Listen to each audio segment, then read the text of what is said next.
ఈ మధ్యవర్తిత్వం నువ్వు చేయలేవు కదా, కాబట్టి నువ్వు పక్క తప్పుకుని ఆడుకో, మేము చూసుకుంటాం. ఇది మనం చెప్పిన రూటు, చెప్పిన స్టైల్ ఇది, ప్రచారం జరుగుతున్న స్టైల్ వేరే అనమాట.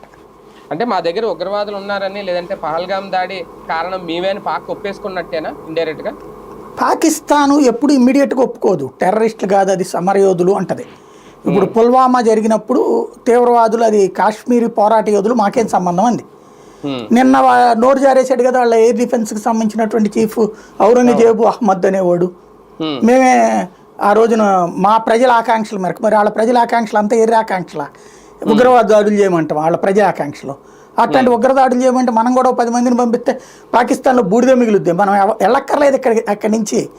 వాళ్ళు ఎవరు బెలూచిస్తాన్ రెబల్స్ ఉన్నారు కదా వాళ్ళకి, తర్వాత తెహ్రీకి తాలిబాన్ పాకిస్తాన్ వాళ్ళకి మీరు అని ఉసుకో అంటే చాలు కుమ్ము వదిలి పెడతారు. మనం వెళ్ళి వాళ్ళకి ఎవరికి మన మనుషుల్ని పంపించి చేయక్కర్ల తీవ్రవాదుల్ని. వాళ్ళ దేశంలో ఉన్న తీవ్రవాదులకు మనం ఆయుధాలు ఇచ్చామంటే సర్వనాశనం అయిపోద్ది, ఎన్ని లక్షల మందిని చంపుతారో తెలియదు. మనం అట్లా చేయలేదు, వాడు మాత్రం అట్లా మేము చేసామని చెప్పుకున్నాడు.